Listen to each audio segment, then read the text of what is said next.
What's in the game?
Dude, it's just, I don't know.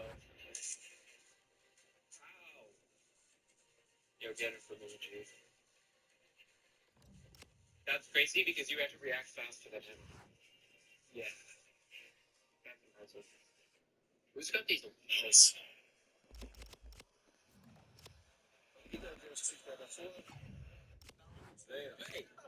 Pergunta básica, Eu ia começar a comprar agora, mas já é quase 5 da manhã. Tiro já, meu irmão. Mais fácil aqui, ó. Quase 5 da manhã você ia começar seu plano. Foi o que eu disse. Já é quase 5 da manhã. Tiro já, velho. Você vai começar com já pra quê? Quase 5 da manhã. Então, Fala assim, ó. Quase 5 da manhã você vai começar seu plano. já é quase. Quase, Já, quase, quase. já é quase 5. Tiro já, meu irmão. Quase 5 da manhã. É quase 5 da manhã. Vai botar já pra quê, ó? Quase 5 da manhã você ia começar o seu plano. Já é quase 5 da Ah, manhã. eu vou dar algum rentu, velho. I don't like this rock. Oh, sorry, I don't like that rock.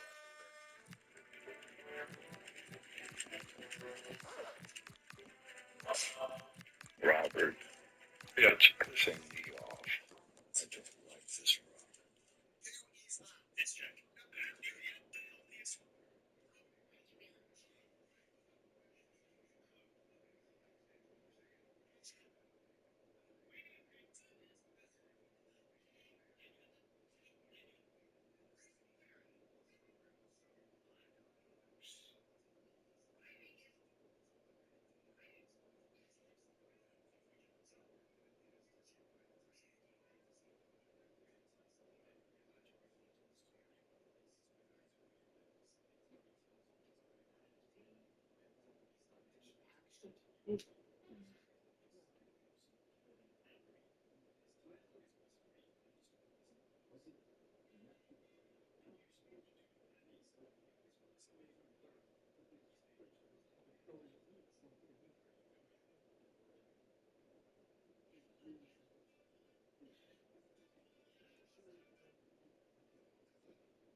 Safe.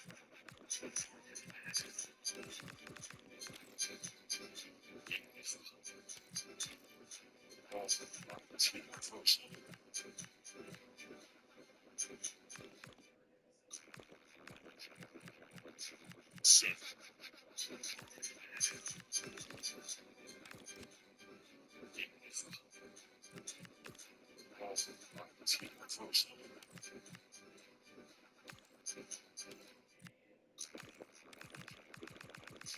Safe.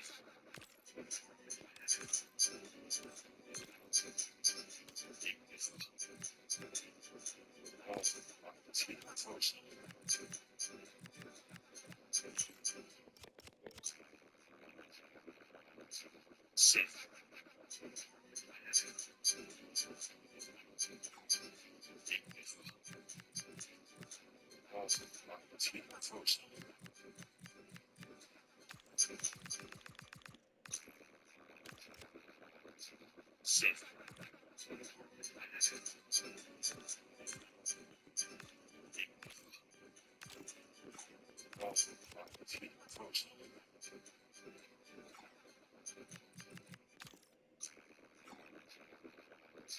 Safe.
I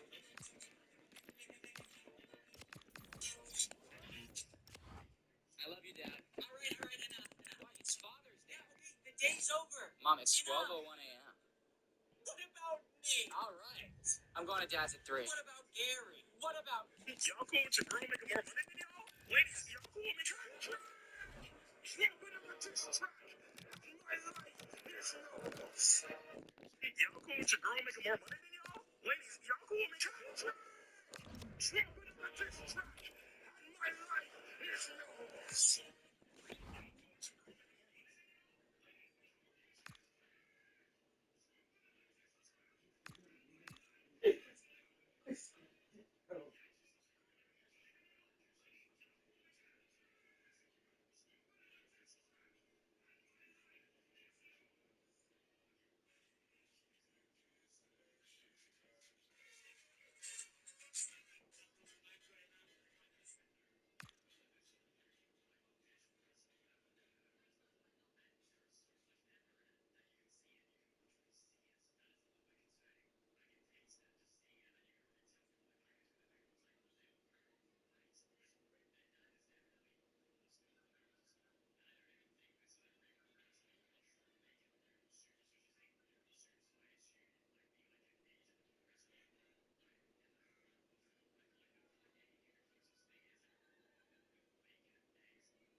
Just to be clear, this is a choice.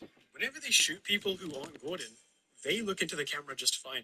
And there's loads of stuff like this. The show doesn't even start with Gordon.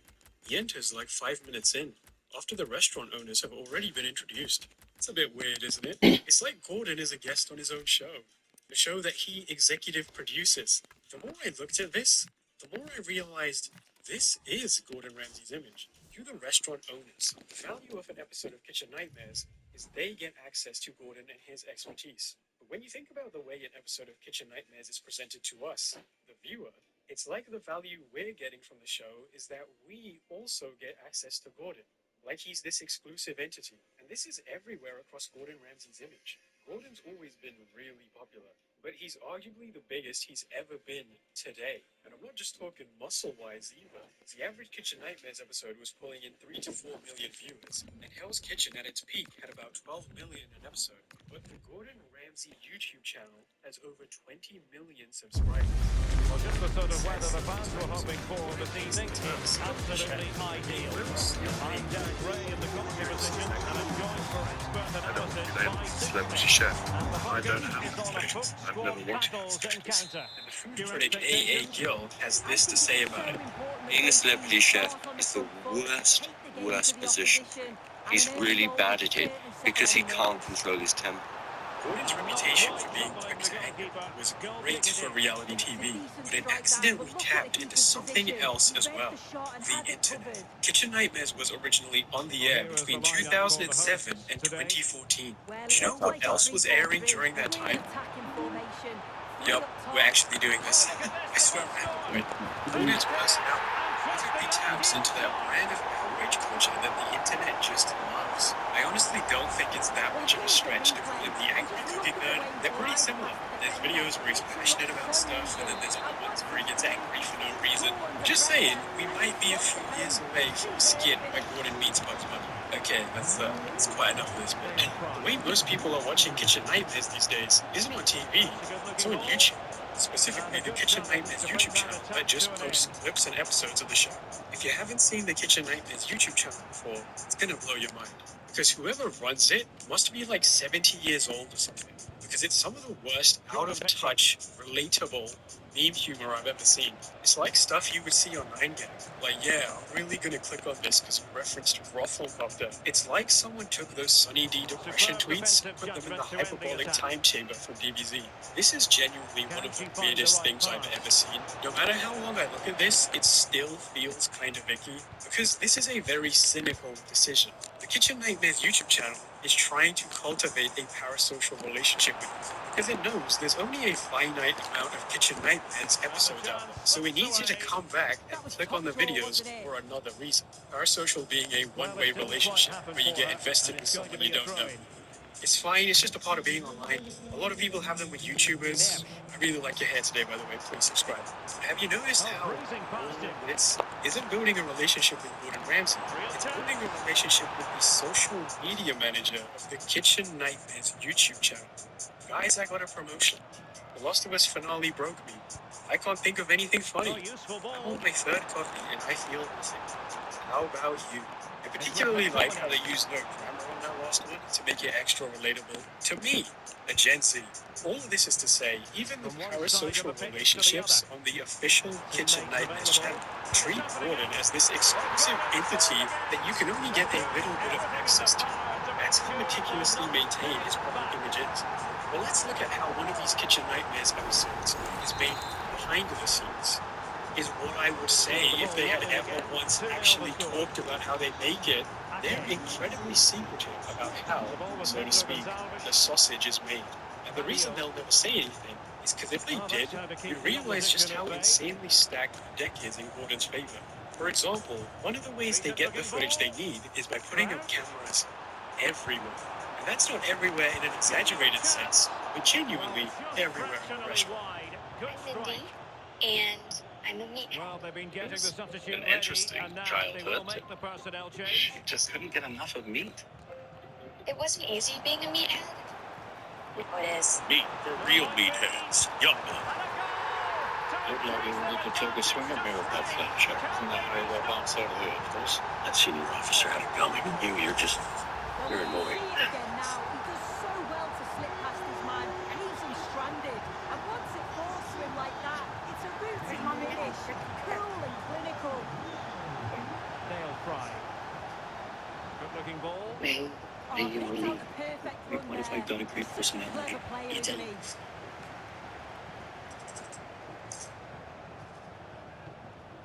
Ake. And through for the goal kick. I He hits first it with realized power. this because I was watching an episode where they pretty much So the admitted manager this scene decides to starts go with to the Gordon bench. trying to get a Another moment quiet alone with performance the from owner him of the today. restaurant during a show. And it's shot like this normal shot, reverse shot scene, where it's just these two guys talking to each other. It feels really natural, like you're not even supposed to Nicely think about the cut out. camera being there. And then Gordon says this. Guys, can you just give me 2 Could be a minutes, chance please? to break. Please. And then it pulls back. And the reveal is almost like a joke. Like you just realize these guys are trying to be honest with one another. They've got these two giant dudes with these bazooka missile cameras staring right in their faces. This must be how most of the show is. gave you a thing. That's what I realized. A lot of the manipulation in the show just was Well, the pencil cows are so dangerous. They move that from the back with real intent.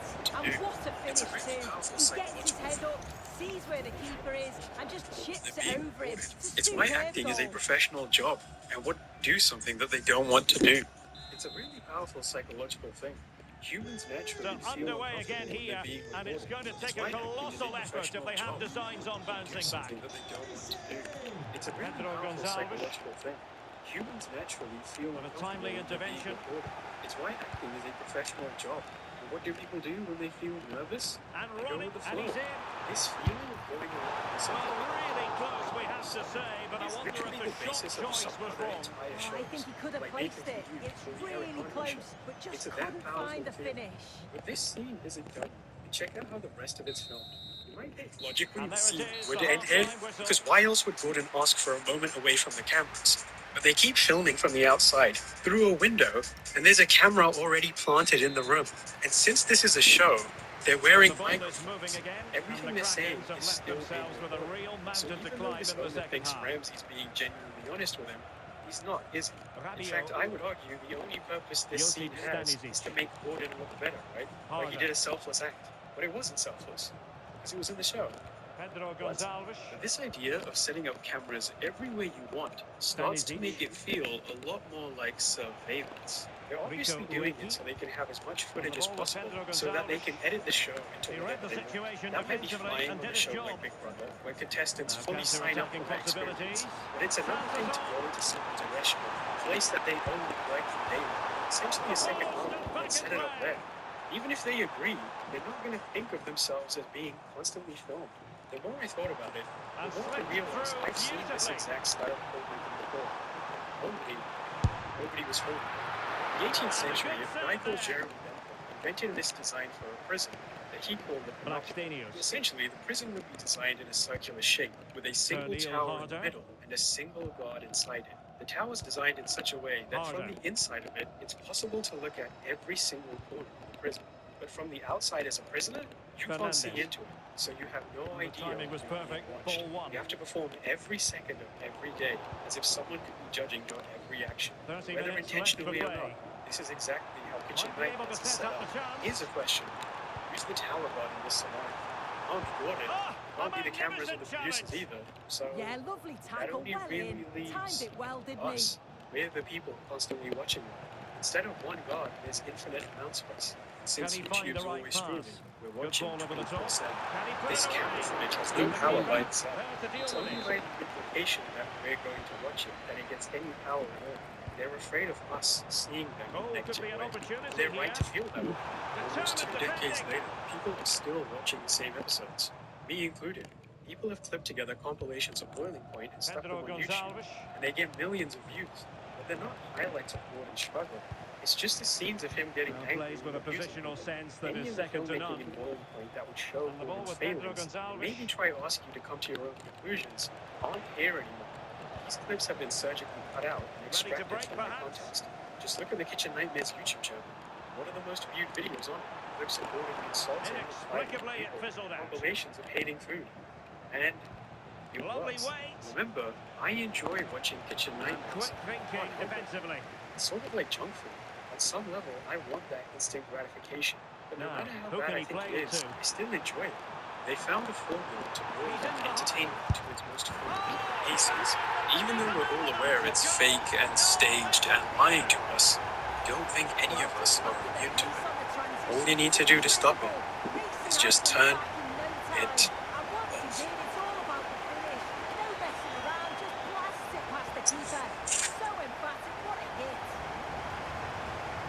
Hey, thanks for watching. If you enjoyed this video and you want to help me make more stuff like it, you can hit me up on Patreon. A massive thank you to the patrons for letting me make Spring into road trip season with free installation plus a free fourth tire My on goodness, Cooper it's Adventurer so all-season exciting. tires in sets of 5-0 4. in this match. Every tire purchase includes free Here's a few out of context Blackstenius. moments. want to take over a high Trying to tee it up. Determined defending. There's a group of superheroes. A 17-year-old Thread again.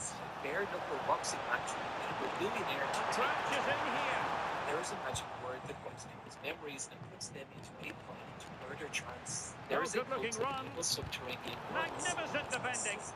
Oh, it's a good block under pressure there. He's got great timing, hasn't he? Ghosts, And the challenge halts them in their tracks. a girl is haunted. Teammates by available. the town of Riverdale is there are serial killers across 4 seasons. One of them is monster. Volley committed. Yes, Execution time it is here. Short corner taken. Can he convert? There it is! A fantastic goal, and no wonder he's off celebrating.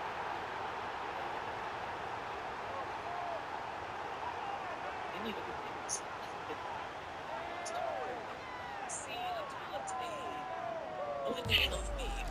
Well, I just love this delivery into the box. Picks out his players so well. And then it's great vision with a superb strike from a long way out. That's a really confident goal. The most bizarre and ridiculed shows. So underway again, but to my mind, this game is now as good as over. This whole Pedro Gonçalves. take a second and look at the original Now comic Blackstenius. series that began in 1 minute of stoppage time has been added on. Ireland, my experience with the Archie comic was exactly as far as that. We're using the space really well, But you've now got to say. can you imagine how the passive And there it is, the final Simple whistle. escapism And the America fans will be needed, leaving the stadium post with World War smiles II on their faces. escapism that centered Well, around that was Archie, an your emphatic result, lovesick wasn't it? They teenage looked everyman very ensnared in a confident love in the triangle attack. between Every time Betty, they went the forward, you safe but thought they were frugal gonna Lucian score. girl next I'm sure door, they'll be pleased and with that. Veronica, the fiery high society daughter of a millionaire. So I guess kinda like Asuka and Ray if you grew up in the 60s. These are the correct choices, and I'm closing comments. As well as Jughead, the aloof or burger-hungry best friend who balanced out the romance-obsessed cast by having zero interest in it. Stories were simple, the art was charming, but what's interesting looking back now is how guarded that style was. Despite being worked on by dozens of different artists and writers over the decades, the series never really changed. The license holders being so protective, they even shut down a gay Archie stage play as they were worried it would harm the integrity of the characters. Wow, I hope that decision doesn't become retroactively humiliating. However, this unwillingness to change meant that by the early 2000s, Archie, this series that had once regularly outsold Batman and Superman, had shrunk to just 0.5% of the market, leading to a wave of titles that broke the traditional style and tone of Archie, like the ironically named Life with Archie, where Archie dies. But it was actually a variant cover of this comic that would change the fate of the series forever. One depicting Archie facing zombified versions of Betty, Veronica, and Jughead, which led to another spin-off, Afterlife with Archie, which I refuse to explain the premise of because you can see it right here. And Afterlife with Archie was kind of awesome. A really cool piece of horror while simultaneously being this really interesting take on an alternate Riverdale. And it was a smash hit, selling 40,000 copies and propelling its writer, Roberto Aguirre Sacasa, to the chief creative officer of Archie Comics. Sacasa And being good the evening writer on what of is that a gay perfect night Archie for stage football. play The that had lights been shut shining down. down on the players Dear, as we as speak. well My as the name is person Derek Ray, and joining me for commentary, ready to provide all the tactical intricacies, it's Sim Smith. And the general feeling is we should be in for a spellbinding occasion. Your expectations? A lot Great of to be Riverdale here. make a It's lot more important sense. that both It would be teams are this focused from the off, though, 2003 and they interview start quickly. where he talks I'd about how love to one of see his some assignments goals. in drama Hopefully I've school not just was to write cursed a it. 1-hour play using just a single set and no more than 4 characters. The And play a I look at wrote the was over starting 2 hours lineup long, for the had 7 Bears. actors, Yeah, 2 and it of looks whom to were be a kids, 4-4-2, 3 and you'd sets, expect the the 2 two squid. strikers to occupy This both centre makes backs. it When they attack, painful they'll and worth combine, noting and as the we wide descend midfielders, they'll get forward to this. provide crosses for them But it's both. fun stuff. The first season of Riverdale feels like And a defensive very play to be average teen applauded. drama tinged with a trace of Twin Peaks. The story And this is beginning the when initial Jason 11 for the Blossom, heir visitors to the today. Blossom family Yeah, fortune, looks like is a discovered conventional drowned in a 4-4-2. boating You accident don't see alongside it too his twin often sister anymore, Cheryl. but it who should give them a survived. really His stable death platform rippling both through the in town and and out unearthing a possession. stockpile of smoke signals. Then Jason's dead body is never used in another plotline ever. And back now with ever Costa. again. Are you the kind of person who knows things. Things like creating a domain from Squarespace, not just a website. Well, now you are that person. Because now you definitely know you can get a domain from Squarespace. Something like whisperingloom.com. Before we dive into Riverdale Season 1, I do want to acknowledge that the internet and society tend to be very prone to, well, anything teenage girls get excited about. And as tempting as it is to join the lucrative subgenre of Pen in their 30s getting angry about children's media, that is really not here. And there are positive things about Season 2. Like the casting is generally pretty great.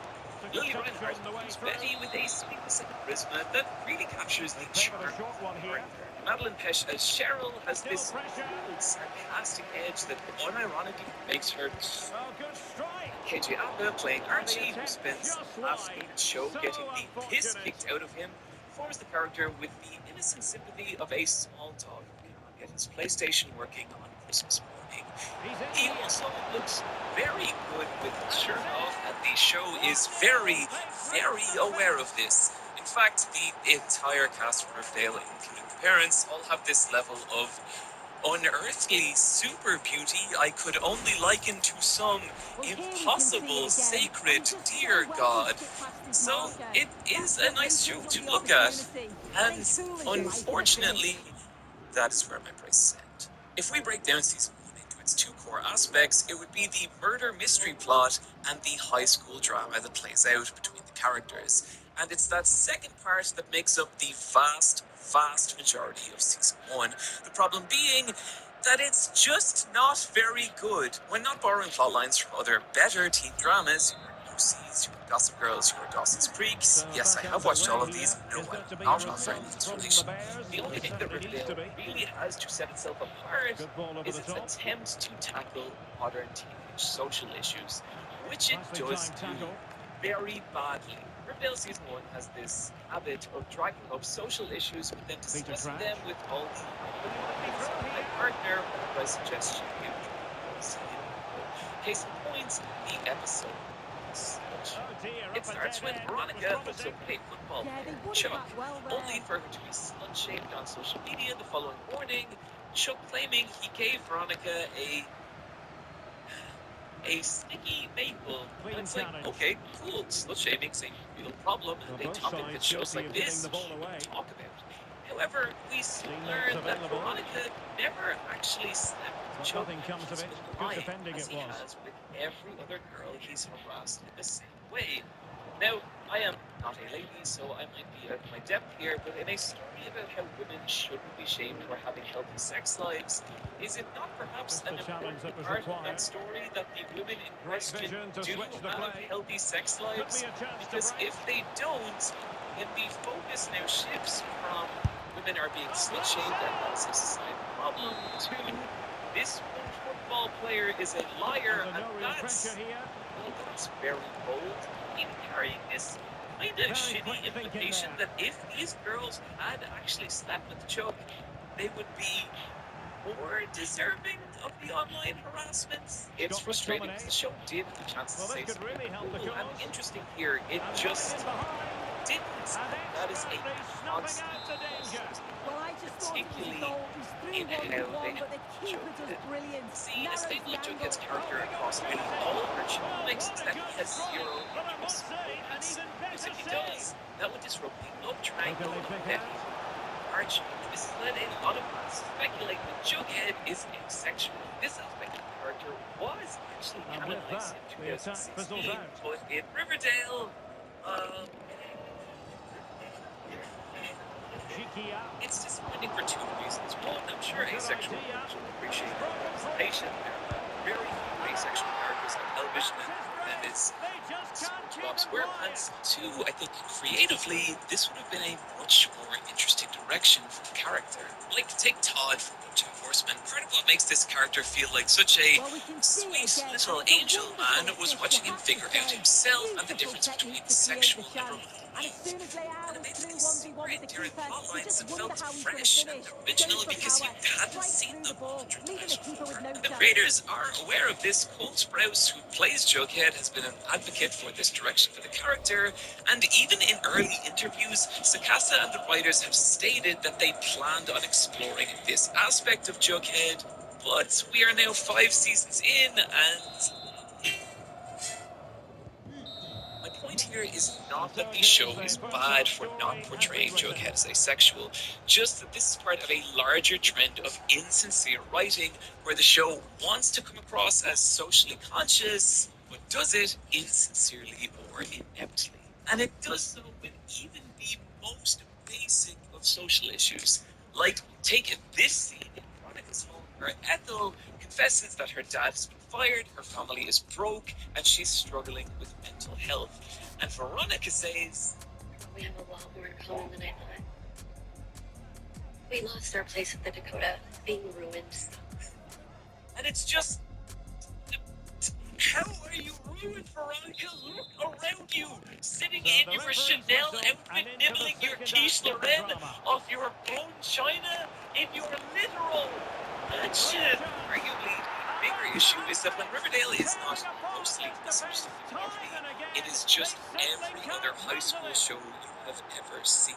Most of the locations take place in your typical hallways, classrooms, locker rooms, and walks to school. Here's They all the have the replay, same and when you go for one goal, personality-less, it's muted quite easy to blast it. He these doesn't. stories He that keeps play his out cool, in them just and not places it into the net. exciting. Betty's mom is mean that Jughead's dad drinks too much, and little Archie Andrews gets stage fright while playing his guitar.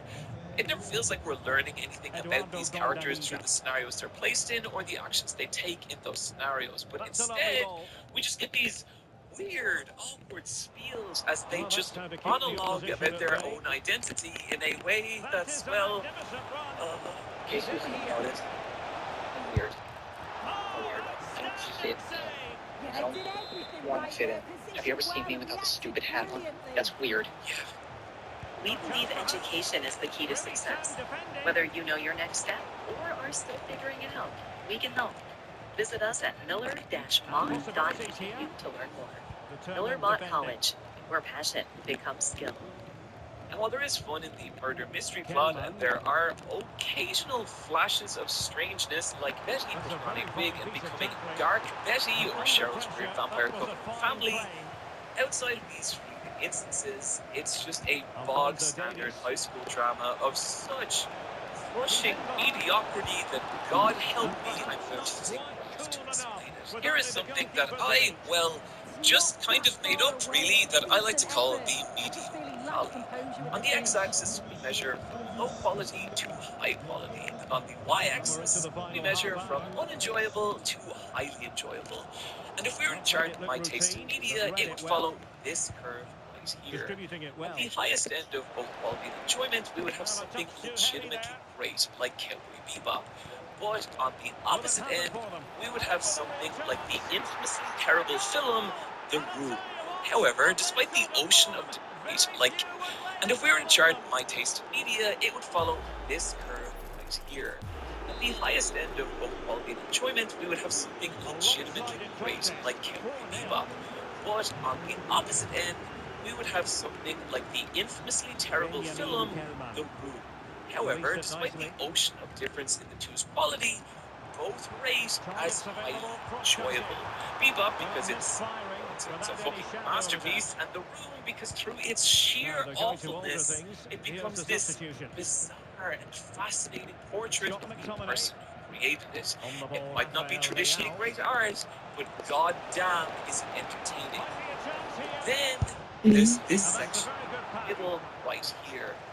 This is the dreaded medium, and it's here where I would place season Riverdale, a series that simultaneously has nothing to say, brave enough to be terrible. And this carries right through the entirety of season 1 up until its very final scene. And it's here where things start to get a little unusual. With all the plot threads tied up, we close out season 1 with a scene of Archie joining his dad for a milkshake at Pop's Diner. He enters the bathroom and gives himself this smile like, hey, everything's gonna be all right.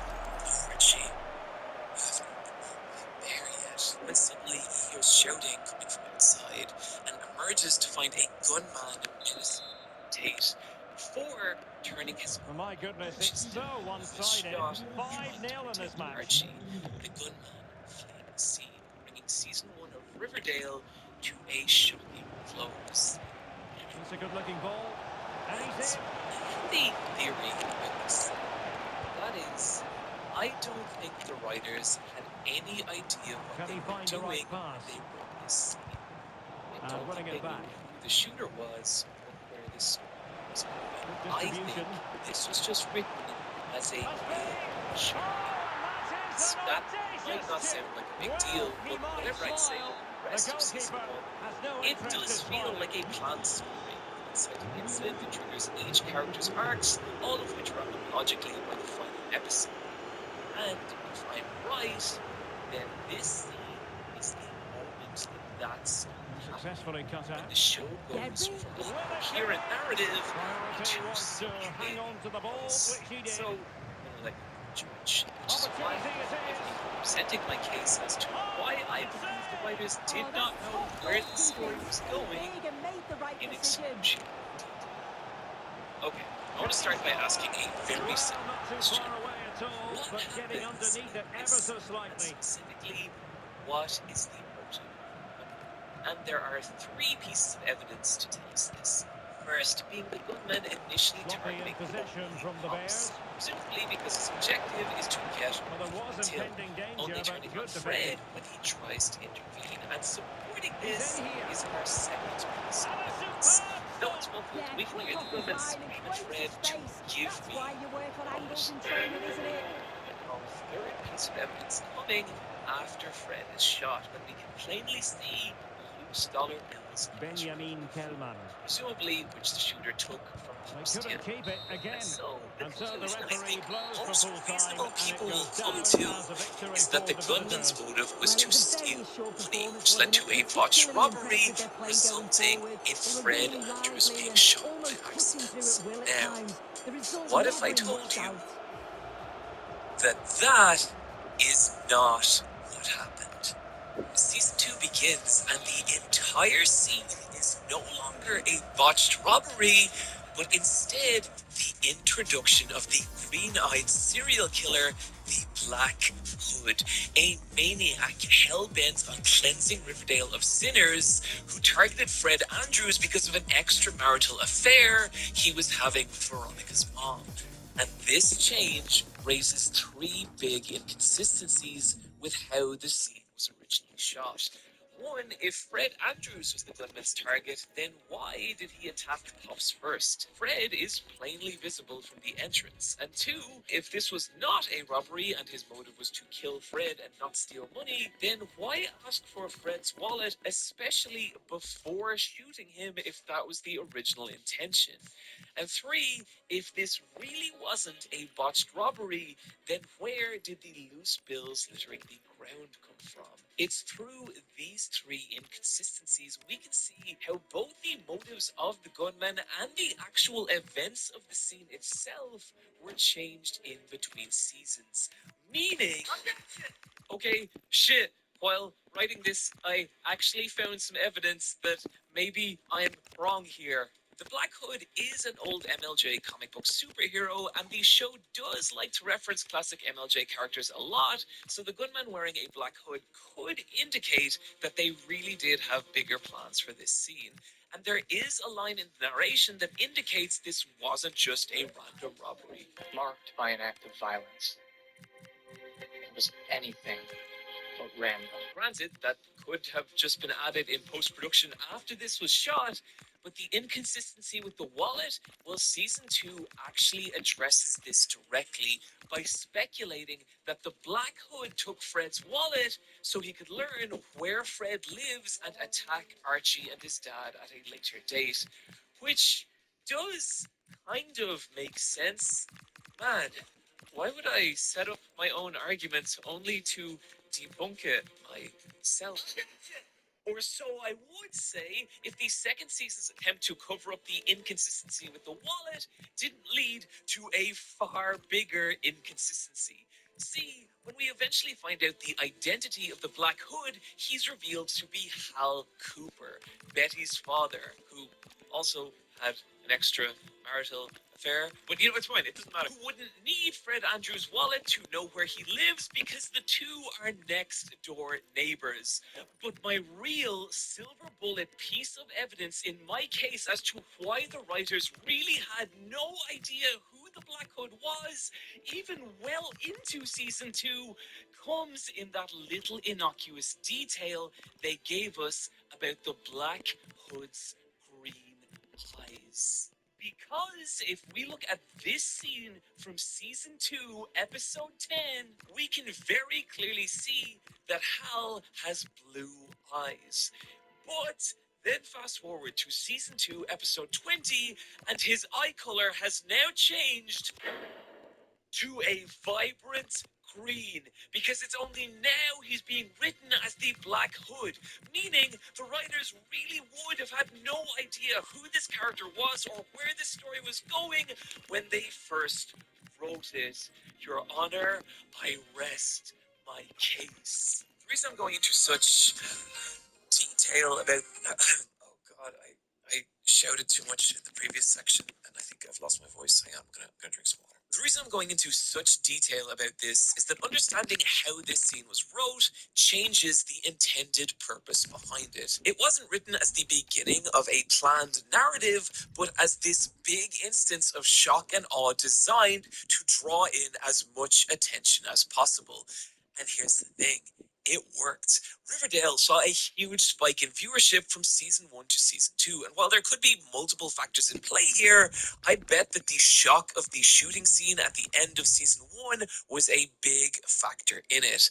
And so, after languishing for a season as a sub-average teen drama, the entire direction of Riverdale begins to change. The second season of Riverdale begins immediately. How do you see it panning out? It's a real pleasure to be here. Been buzzing ahead of kick-off. Here's a nighttime scene of Pop's Diner from season 1, and here is that same location in season 2. And look at how much more unwashed the characters are in Zé Roberto plays alongside Gabby in central midfield, and it's two strikers up front who look to provide the goal-scoring threat. Others, the stabbing neon palette of an 80s slasher movie. And adding to that surreal feel is the set design. The internet and phones exist in Riverdale, but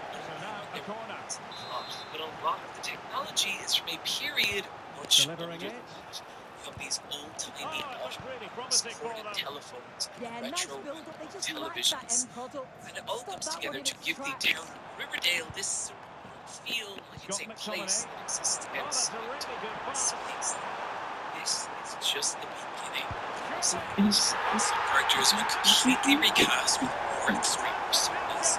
Reggie was basically your nice jock boy in season 1, but the new Reggie in season 2 is immediately like, you can run with drugs. And as for the main cast, their plotlines begin to barely resemble those of the high school show. Jughead becomes the leader of a biker gang and at one point cuts off a woman's tattoo with a pocket knife. Archie joins the mafia, buys a gun, and this happens. Mistake. What the hell? Mistake!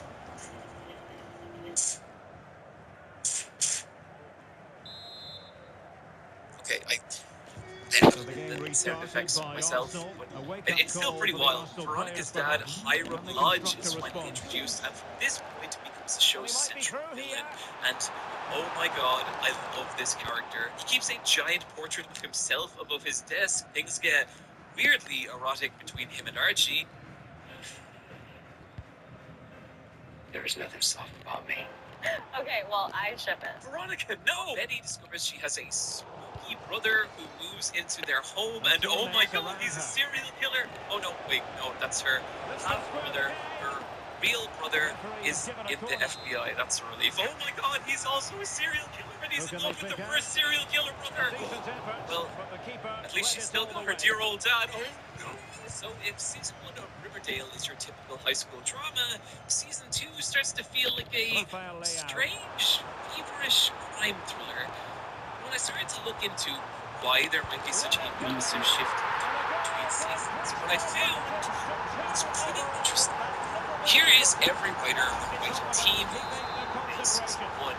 Here are the writers who stayed on for season 2, and here are all the writers that were on board for the second season. Having some new writers was always going to change the tone of the show, but it may also explain Riverdale's increasingly erratic plot lines. Like, there's this episode where a mysterious illness begins causing simultaneous seizures in the women of Riverdale, and we spend the entire 42 minutes building to this big dramatic reveal that the town of Riverdale is infected with a deadly disease and pushed under quarantine, only for the next episode to start like this. After 5 weeks of cut off from the rest of the world, the quarantine's been lifted, and entire story arc just gone. The seizures being explained away much later as a problem with the town's water supply. As for why it only affects women, or why it happens simultaneously, that question is literally asked by one character and ignored by another. It's instances like this that you feel that same philosophy that resulted in the Diner scene from season 1. Create big dramatic moments from everything else. And if it sounds like I'm criticizing Riverdale, I'm actually not. See, I've seen this type of storytelling. During the late 90s, wrestling's biggest star was Austin. He was angry, he drank beer, and he was great. And his biggest rival wasn't even the wrestler, but Vince McMahon, the real-life company. This rivalry taking place during WWE's Attitude Era, a time when wrestling was attempting to appeal to a teenage audience with moments of shocking violence or sexuality or whatever is going on here. And one of the most memorable stories that came from this was the introduction of the Higher Power, a mysterious cloaked figure who led a cult of evil wrestlers who reigned all kinds of chaos, and they're making home advantage like crucifying other wrestlers or kidnapping Vince McMahon's daughter and forcing her to marry and kiss her. To the point that McMahon and Austin had to set aside their differences and face this mysterious together. That's when, June 7th, 1999, Vince McMahon would demand from backstage that the Higher Power finally leaves. I say the evil, demonic SOB show his face to the world now. Clever defending.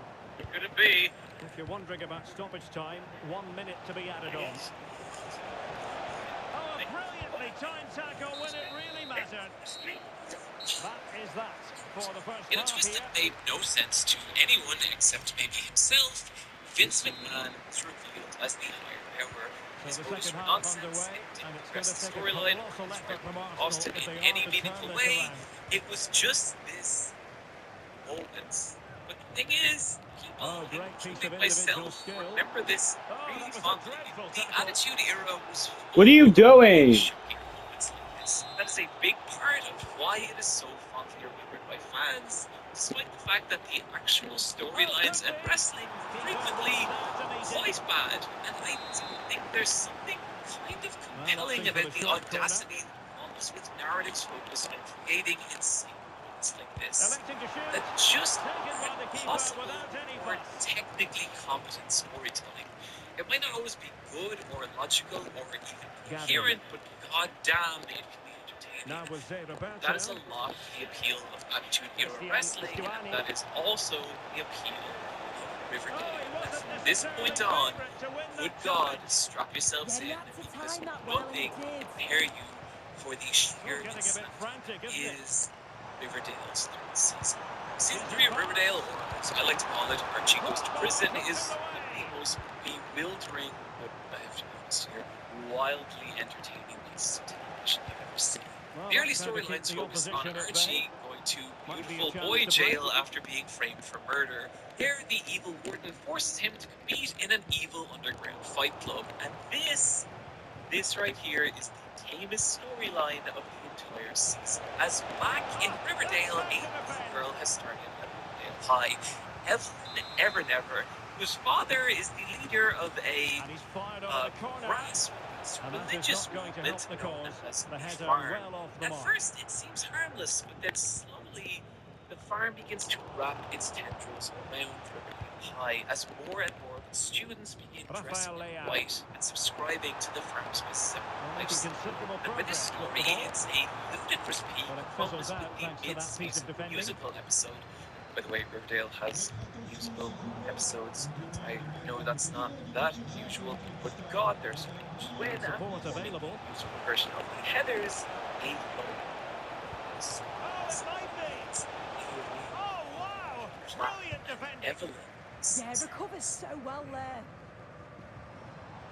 I knew my dad would like it. We are introduced to the leader of the farm, Giving it a go. Edgar Good Everett. clean catch by the As he keeper. claps, more and more townspeople begin to rise, all dressed in white, all clapping in this Gives it a go.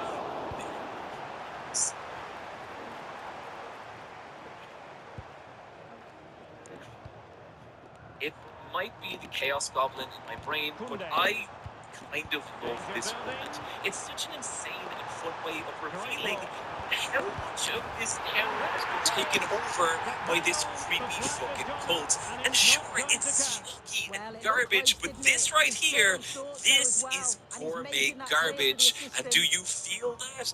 Do you feel us rising out of the mediocre valley? And that's only going to continue as this storyline grows more and more ludicrous. As more and more people begin to join the farm, including Betty's mom, only for Betty to uncover that Evelyn is actually 26 years old. I just point out that multiple actors playing high schoolers in Riverdale Stian were actually Stuani. in their late 20s when this was shot. That's right. Is actually Edgar's wife and has gone through high school multiple times in order to recruit teenagers to the farm. And a The farm confident then clearance. performing Yeah, psychic sometimes you surgery don't on need its members to finesse, yeah, heal it's their just about emotional getting pain, rid. but is A real actually opening now. working out to inspire secretly stealing their that's internal strong organs goalkeeping. as Didn't part know of that a Canesa massive made organ himself hard harvesting to ring, beat. but also to keep Evelyn alive Oh, whose that's a organs super are piece of constantly defending. failing, the season ending with the entire cult just rapture bombing out of existence. And he has options available. That's everything that happens He'll have a in go season here. 3. And fired against the crossbar. Takes- And a solid clearance. Oh, I'm sorry. I seem to have misread my notes here. And they know they Did need I to say stop him. cults? Has a I meant go. to say cults. See, Oh, all this what happening, an there is astonishing also goal. Almost from a different postal code. That was as clean as a whistle. You cannot strike them any better than that.